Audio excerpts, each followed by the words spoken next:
नमस्ते। आप सभी का स्वागत है। और आज बहुत ही इम्पॉर्टेंट, बहुत ही महत्वपूर्ण, बात समझने वाली, कुछ सोचने वाली, हमें विचार करने वाली एक टॉपिक है। और ये अभी अभी के समय में जो शब्द सबसे ज़्यादा बोला जा रहा है, जो शब्द हर किसी के जुबां पर है, जो नाम हर कोई अपने मुंह पे ले रहा है, वो है अस्पताल।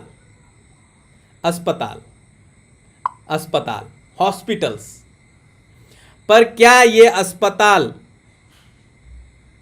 हंसता हुआ पताल तो नहीं है? क्या ये हमें हंसते हुए पताल लोक की तरफ तो नहीं ले जा रहा है? क्या ये हमें आरोग्य दे रहा है? क्या ये हमें निरोगी बना रहा है? क्या ये हमें स्वास्थ्य दे रहा है? क्या ये सिर्फ और सिर्फ सिक केयर कर रहा है या बिजनेस कर रहा है? क्या क्या क्या? आप कमेंट बॉक्स में लिखिए। बिजनेस और रियल हेल्थ। अगर आपको लगता है ये हॉस्पिटल्स सिर्फ बिजनेस कर रहे हैं तो आप बिजनेस लिखिए कमेंट बॉक्स में। अगर आपको लग रहा है ये हेल्थ दे रहे हैं तो आप हेल्थ लिखिए। मैं चाहता हूं हर कोई कमेंट बॉक्स में लिखें। यस, लिखिए लिखिए। सो अस्पताल ये हंसता हुआ पताल है। आप उसको अगर आप थोड़ा सा डिवाइड करेंगे तो उसी से निकला है ये शब्द, हस्पताल, हंसता हुआ पताल। तो चलिए समझते हैं मैं क्यों इस बात को बोल रहा हूं। मैं कुछ फैक्ट्स बताऊंगा, मैं कुछ आंकड़े लूंगा, और ये आंकड़े मेरे नहीं है, ये आंकड़े उन्हीं लोगों के हैं, उन्हीं हॉस्पिटल्स की हैं, उन्हीं एजेंसियों की हैं जो हॉस्पिटल्स को रन करते हैं, जो हॉस्पिटल्स को दिशा निर्देश देते हैं, जो एसोसिएशंस हैं। ये सारे के सारे आंकड़े उन्हीं लोगों के हैं। यस, तो चलिए शुरुआत करते हैं।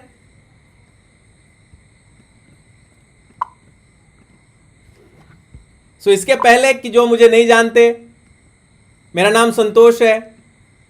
मैं medicine and disease free life, दवा और बीमारी मुक्त जीवन, इसका समर्थक हूं, योग प्रचारक हूं, और सेल्फ केयर फाउंडेशन, क्योंकि मुझे लगता है हम बाकी सब चीज़ों का केयर किसी दूसरे से करा लें, ये स्वास्थ्य एक ऐसी चीज़ है जिसका केयर सबसे पहले हमें खुद से ही करनी पड़ेगी, हमें खुद से ही सीखने पड़ेगी, और ये सबसे पहले हमने सीखना चाहिए। तो सेल्फ केयर फाउंडेशन इसके लिए, और अभी एक स्पेशल मिशन पे, एक स्पेशल कोशिश में, एक स्पेशल रास्ते पे कि 100,000 लोगों को दवा और बीमारी मुक्त जीने के लिए मदद करना, सहयोग करना, इंस्पायर करना, और खुद उस रास्ते पे चलने की कोशिश। सो मैं आपका तहे दिल से स्वागत करता हूं। आप सभी को रक्षाबंधन की बहुत बहुत शुभकामनाएं और बहुत बहुत बधाइयाँ। ये कुछ सर्टिफिकेशंस हैं जिनके साथ मैं सीख रहा हूं, जिनसे मैंने सीखे हैं, और ये सब के सब, ये सब की सब जो संस्थाएं हैं, ये निर्दोष चिकित्सा पद्धति है। जिस हॉस्पिटल की बात मैं कर रहा हूं, जिस अस्पताल की बात कर रहा हूं, वो और इनके थ्रू जो रनिंग हॉस्पिटल्स हैं उसमें अंतर है। एक HOS वाला हॉस्पिटल है, स्पेशलिटी केयर सेंटर्स हैं, और एक जो अभी जो मैं बात कर रहा हूँ वो स्पेशलिटी सेंटर्स नहीं हैं, वो नॉर्मल सेंटर्स हैं, वो आरोग्य केंद्र हैं। तो चलिए हम आगे बढ़ते हैं और समझते हैं कि सबसे पहले जो चिंता वाली बात है वो मैं आपके सामने रख रहा हूँ कि पिछले 15 सालों में कोई बड़ा स्टडी नहीं हुआ, और ये WHO का डेटा है कि hospital cause of death, hospital में हॉस्पिटल एरर्स के कारण मिलियंस ऑफ पीपल मर रहे हैं, लेकिन उसके ऊपर कोई बहुत बड़ी स्टडी नहीं हो रही है। और ये बात लिख रहा है WHO अपने बुलेटिन में, और वो लोगों को इंस्पायर करने की कोशिश कर रहा है कि आप इसके ऊपर थोड़ा रिसर्च कीजिए। ओनली 29 स्टडीज पब्लिश्ड सिंस 1980 के बाद, जब से हॉस्पिटल्स का सबसे ज़्यादा बोलबाला हुआ, आज से 20 साल पहले, 35 ईयर्स बैक, ऐसा speciality hospital, super speciality hospital, ऐसा कुछ भी नहीं था। नॉर्मल एक हॉस्पिटल होती थी, उसमें सभी चीज़ की इलाज होती थी। आज हर एक चीज़ के आंखों के लिए अलग, उसमें भी अलग अलग स्पेशलिटी, अलग अलग डिपार्टमेंट, हर चीज़ अपने बॉडी को उन्होंने पार्ट पार्ट कर दिया और सबके लिए सुपर स्पेशलिटी हॉस्पिटल्स बनाए। और तब अगर सिर्फ और सिर्फ 29 स्टडीज वो कर पा रहे हैं और जिनको उन्होंने पब्लिश किया कि हॉस्पिटल एरर्स के कारण इतनी मौत क्यों, तो ये चिंता की बात है या नहीं? Right in the comment box, right in the comment box. अगर आप चिंतित हैं तो लिखिए वरीड। आगे मैं बढ़ता हूं और ये मैं और आपको कुछ चौंकाने वाली बात बताता हूं। सो 25 lakh death, 25 lakh death in 2010, क्योंकि डेटा तो इन्होंने बहुत कम पब्लिश किए हैं। इंडिया में तो डेटा है ही नहीं हॉस्पिटल्स में कितने लोगों की मौत हो रही है। तो इन यूएसए का एक डेटा है, national centre for health statistics, NCH, जो बहुत बड़ी संस्था है, NCHS जिसको बोलते हैं। ये सेंटर है डेटाबेस का हेल्थ से रिलेटेड। उन्होंने बताया कि 2000 टू 2010 25 लाख डेथ्स सिर्फ यूएस में रजिस्टर हुआ है। और ये वो डेथ्स हैं जिसको डॉक्टर छुपाना चाहते हैं। उसके अलावा और देखिए पेशेंट्स, मैं क्यों बोल रहा हूं क्या हॉस्पिटल्स, अस्पताल जो है वो हंसता हुआ पताल है, क्योंकि आप अगर हॉस्पिटल में ज़्यादा दिन रहेंगे तो आपका मौत होने का ज़्यादा चांस है। और ये उनके की फाइंडिंग्स में आया कि पेशेंट जो हैं, जो 4.8 डेज एवरेज पेशेंट अगर रहता है 5 दिन, तो उनका जो डेथ है, और जो 7.9 डेज मतलब 8 दिन रहता है, 3 दिन और अगर आप ज़्यादा रह रहे हो तो आपका डेथ परसेंट बढ़ जाएगा। और वो डेथ परसेंट बहुत बड़े मार्जिन से बढ़ेगा, ऐसा उनका रिसर्च बोल रहा है। कुछ ऐसे डेथ्स हैं 1.61 थाउजेंड, 1,61,000 अवॉइडेबल डेथ जिसको अवॉइड किया जा सकता था इन हॉस्पिटल। ये लीव फ्रॉग ग्रुप की फाइंडिंग है, ये उनके मैगजीन से मैंने लिया हुआ है। और ये देखिए the third leading cause of death, ये CNBC के रिपोर्ट्स के हिसाब से third leading cause of death in US. Most doctors won't tell you about it, मतलब डॉक्टर्स की गलती, क्योंकि डॉक्टर्स की गलती हो अपने आप, वो आपको नहीं बताएंगे। और उसी डेटा को हम बोल सकते हैं कि हॉस्पिटल्स हमें अस्पताल लेके जा रहे हैं। तो दो कारण, एक वो कि हॉस्पिटल्स में अगर हम गए और ज़्यादा दिन तक रुके तो उनके रिपोर्ट्स बता रहे हैं कि आपको ज़्यादा मरने की आशंका है। दूसरा, अगर आप बच गए तो क्योंकि आपने हॉस्पिटल्स में बिल इतने भरे हैं कि टाइम्स ऑफ इंडिया की रिपोर्ट बताती है कि 55 मिलियन इंडियंस, सिर्फ इंडियंस की बात कर रहा हूँ, 55 मिलियन इंडियंस हर साल, एवरी ईयर, गरीबी रेखा से नीचे चले जाते हैं। क्यों? सिर्फ और सिर्फ हॉस्पिटल बिल भरने के कारण। या तो आप हॉस्पिटल में मरिए या तो फिर भूखे मरिए, क्योंकि आपने पूरा पैसा हॉस्पिटल को दे दिया। अगर आपको लगता है अभी भी हमें हॉस्पिटल की ज़रूरत है, या आपको लगता है कि हमें मेडिकेशन की नहीं, राइट एजुकेशन की ज़रूरत है, तो आप कमेंट बॉक्स में लिखिए NENMOE, no medication only education, NMOE, no medication only education. Yes, right in the comment box, no medication only education. 55 million people, इतने लोग गरीबी रेखा। Before moving ahead, let us understand modern medical science में है क्या। एक medicine है, injections हैं और सर्जरी है। मेडिसिन्स जैसा मैंने बताया लगभग 1.50 करोड़ का ये बिजनेस है। इंजेक्शंस की 16,000 करोड़ और सर्जरीज की 35,000 करोड़ की business. Right in the comment box if you think we still need medicine, injection and surgery, और we need some good education. जो हमारी सभ्यता की, हमारी संस्कृति का सबसे बड़ा जोर था, हमारी शिक्षा पद्धति। Yes, more than 2 lakh crore, 75% of Indian economy, ये एक रिसर्च बताता है। अब मैं आपको एक डेटा बताता हूं, ये चौंकाने वाला डेटा। हम बोलते हैं ये है overall global market size 7.8 trillion, 3 times of Indian economy. इतना बड़ा मार्केट साइज है ग्लोबल हॉस्पिटल सर्विसेज का।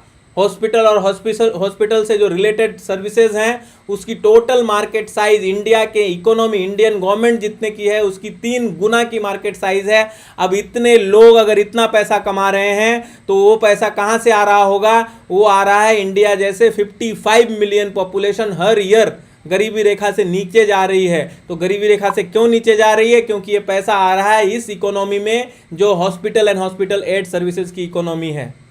अब ये सोचने की बात है कि हम गरीब हों और ये कुछ, लेकिन मुझे कोई दुख नहीं है इससे। हॉस्पिटल फले फूले कोई प्रॉब्लम नहीं, हॉस्पिटल बढ़े कोई प्रॉब्लम नहीं, लेकिन इसके साइड इफेक्ट्स, इनके साइड इफेक्ट्स, उसको एक रिसर्च में डाला गया, medical errors by medical, death by medical errors. ये रिपोर्ट पब्लिश की गई और ऐसे भी रिसर्च नहीं होते हैं। 2003 की रिपोर्ट है जहां पे उन्होंने बताया हॉस्पिटल एरर्स के कारण ज़्यादा लोग मर रहे हैं, ओवरडोज के कारण ज़्यादा लोग मर रहे हैं। तो हम पैसा भी दें और जान भी दें, तो मुझे लगता है कि कुछ अल्टरनेट ढूंढना चाहिए। तो सॉल्यूशन क्या होना चाहिए? सॉल्यूशन क्या होना चाहिए? तो मुझे लगता है सॉल्यूशन अभी के सिचुएशन में, आप बोलिए अभी की जो पेंडेमिक चल रही है, कितने लोग प्राकृतिक चिकित्सालयों में, आरोग्य केंद्रों में, नेचुरोपैथ सेंटर्स में जिनकी मौत हुई हो, अभी के सिनेरियो में कितने लोग घर पे मर गए। इतनी बड़ी पेंडेमिक है, घर में अगर इन्फेक्शन हुआ और घर में मर गया तो हम बोल सकते हैं, बट मैक्सिमम डेथ्स कहाँ हो रहे हैं? कमेंट बॉक्स में लिखिए मैक्सिमम डेथ्स कहाँ हो रहे हैं। मैं नहीं बोलूंगा, आप लिखिए। मैक्सिमम डेथ्स हो रहे हैं एच अस्पताल, हंसता हुआ पताल, वहां पे। सॉल्यूशन बिल्कुल है। There are many alternate modern medicine, alternate medicine जिसको हम बोलते हैं, अल्टरनेटिव्स हैं। ये सारे मेडिटेशन, रिफ्लॉक्सियोलॉजी, होम्योपैथी से लेकर के एक्यूप्रेशर से लेकर के there are more than 55 alternate therapies जिनको गवर्नमेंट भी सर्टिफाई करती है, जिनको एजेंसियां सर्टिफाइड करती है, जो इससे मॉडर्न मेडिकल साइंस से पुराने हैं, ज़्यादा ऑथेंटिक है, ज़्यादा प्रूवन है और सबसे बड़ी बात साइड इफेक्ट के बगैर है। मॉडर्न मेडिकल साइंस की एक छोटी गोली से लेकर के एक बड़ा सर्जरी से लेकर के एक छोटा इंजेक्शन, कोई भी ऐसा नहीं है जिसको वो दावे के साथ बोल सकें कि इसमें साइड इफेक्ट नहीं है। और अगर साइड इफेक्ट है तो वो साइड इफेक्ट खराब साइड इफेक्ट है। वो हमारे लॉन्जिटिविटी को कम करने वाला है, वो हमें डिप्रेशन देने वाला है, वो हमें ज़्यादा बीमार करने वाला साइड इफेक्ट है। Do you agree? If you agree and then if you think we should live medicine and disease free life, तो कमेंट बॉक्स में लिखिए #live mad free, #LIVEMADFREE, live mad free. Mad मतलब medicine and disease free life. तो right in the comment box #live mad free। क्योंकि पहली जो सोच हमारी बदलेगी वो माइंड से कि मुझे इन मेडिसिन से बाहर निकलनी है और मेडिसिन फ्री दुनिया में कदम रखनी है। और उसी के लिए मैं आपका स्वागत करता हूं medicine and disease free life की इस लर्निंग सीरीज में, जहां पे हम ये सीखेंगे कि कैसे दवाओं और बीमारियों से मुक्त रह सकते हैं। क्योंकि मुझे लगता है we need just a right education, not medication. No medication, only education, NMOE आप कमेंट बॉक्स में लिख सकते हैं। क्योंकि मुझे पता है हम सब स्वस्थ होना चाहते हैं और सिर्फ हमें कोई ऐसा साथी चाहिए जो हमें उस रास्ते पे, क्योंकि ये एजुकेशन सिस्टम का पार्ट नहीं है, तो कोई ऐसा पर्सन जो हमें कुछ चीज़ों को बहुत सहूलियत के साथ स्लोली बताए। और इसी पूरी लर्निंग को हमने 90 डेज के एक प्रोग्राम में बनाया है, जहाँ पे हम 90 डेज में अगर आप अपने शरीर पे विश्वास करते हो और अगर आप इस बात पे विश्वास करते हैं कि हर एक बीमारी हमारा शरीर ही ठीक कर सकता है, कोई मेडिसिन नहीं, मैं नहीं, कोई डॉक्टर नहीं, कोई भी नहीं, शरीर ही बीमारी को ठीक कर सकता है, तो उस विश्वास के साथ मैं बोलता हूं कि हमारे शरीर के अंदर वो इंटेलिजेंस है, वो ताकत है कि आपकी 90% मेडिसिन विद इन 90 डेज हो सकता है बंद हो जाए। If you learn the science how body reacts, if you learn how body acts, you can do the miracle because your body has that capacity. Body बीमार होने के लिए बनी नहीं है. इस बात को अगर हमने समझनी है, सो आप ज्वाइन कर सकते हैं. I will give you a free 20-30 minutes of or 90 minutes of learning, and then 90 days of learning. If you understand, if you want to understand the entire science, तो 90 days पॉसिबली एक नए और स्वस्थ जीवन की शुरुआत होगी. और शुरुआत कहाँ से होगी? चेंज से. 3 change. First, mindset. From a medicine mindset to a healthy mindset. From a medicine based mindset to a non medicine based mindset, from a unhealthy habits to a healthy habit is the second change. And third, from a unhealthy choice of food, water, thought to a healthy choices of food, water, thought. पृथ्वी, जल, वायु, आकाश, अग्नि, food, water, oxygen, हवा, thoughts and activity, responsibility, ये 5. So in this 90 days, what we are going to do, this is actually understanding how you can make your body medicine free. This is an effort of learning to make your body medicine free. जहाँ पे it is a very focused learning where जहाँ पे आप पहले अपने health को evaluate करेंगे, बीमारी को नहीं, हेल्थ को इवेल्युएट करेंगे. आपकी हेल्थ की स्टेटस कितनी है, अपने प्रकृति को, जो आयुर्वेद की चिकित्सा पद्धति है, प्रकृति को इवेल्युएट करेंगे, एंड अपने टॉक्सिसिटी को, जो कि नेचुरोपैथ की प्रोसेस है. और उसके बेसिस पे you will use some tools. आप कुछ टूल्स को यूज करेंगे. आप अपने भोजन को मेडिसिन बनाएंगे. आप शुद्धिकारक द्रव्य, रोग निवारक द्रव्य, पौष्टिकारक द्रव्य कैसे बनाना, कितना डोज, कितनी अमाउंट, कितनी फल, कितनी सब्जियां, कितना घर का बना हुआ, कितना भगवान का बना हुआ, ये सारा चीज़ हम सीखेंगे इस लर्निंग सीरीज में. और ये आपका बॉडी बताएगा कि कितना आपको ये चाहिए. उसके अलावा कुछ नेचुरोपैथिक जो विशुद्ध चिकित्सा पद्धतियां हैं, जिसका कोई साइड इफेक्ट अभी तक अगर आप अच्छे से करते हैं तो रिकॉर्डेड नहीं है. चाहे वो एनिमा, संजीवनी क्रिया जिसको बोलते हैं, कोल्ड कॉम्प्रेस बोलते हैं, हिप बाथ, नेति क्रिया, सनवात, या उपवास, संजीवनी जीवों, मतलब सबसे बड़ी चिकित्सा पद्धति उपवास को बोला जाता है. लंघनम परम औषधम. उसके अलावा थेरेपेटिक कुछ, ये सारी की सारी मेडिसिन फ्री बॉडी बनाने के लिए प्राणायाम, ध्यान, व्यायाम, थेरेपी, टैप थेरेपी, घर्षण थेरेपी से लेकर के स्पाइन थेरेपी. जीवन में अगर बुढ़ापे तक स्वस्थ रहना है तो हमें टैप थेरेपी करना है. सो इफ यू वांट, अगर आपको लगता है कि हमें ये सारी चीज़ें सीखनी है, तो right in the comment box IWTJ, I want to join, IWTJ, I want to join.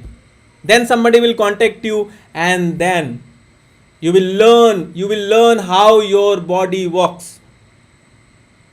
Where is the mistake? अगर हमने कोई गलती नहीं की तो हमारा शरीर बीमार हो नहीं सकता. अगर हमारे दिल की धड़कनें अभी भी धड़क रही है तो ये इसलिए क्योंकि हमें वो स्वस्थ रखना चाहती है, उसे ठीक करना चाहती है. लेकिन उसकी कैपेसिटी से ज़्यादा अगर हमने उसे प्रेशर दे के रखा हुआ है, इसके कारण हमारा शरीर भी बीमार है, हमारा मन भी बीमार है, हम मानसिक रूप से बीमार हैं. तो right in the comment box IWTJ if you want to join, and I will welcome. मैं आप सबका इस लर्निंग सीरीज में स्वागत करना चाहूँगा. आप आइए, हम सीखेंगे और हम सब मिलके एक ऐसी कम्युनिटी को बनाएंगे जहाँ पे कोई दवा नहीं खा रहा हो, कोई बीमार नहीं हो, एक दूसरे के साथ हो, एक medicine and disease free life community. इस सपना को पूरा करते हैं और अपने परिवार को, अपने आप को, अपने समाज को दवाओं और बीमारियों से मुक्त करते हैं. तो call on these numbers, take on these numbers, WhatsApp on these numbers and join and learn. It's a 90-day program. Thank you so much.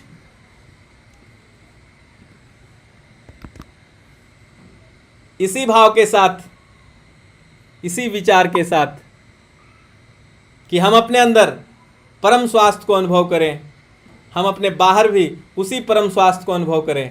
हम यत्र तत्र सर्वत्र उस परम स्वास्थ्य को अनुभव करें जिसने मेरे अंदर से बोला और जिसने आपके अंदर से सुना, उस दृष्टा स्वरूप परमपिता परमेश्वर को मैं अपना वंदन अर्पण करता हूँ। वो मेरा वंदन स्वीकार करें। अस्तु।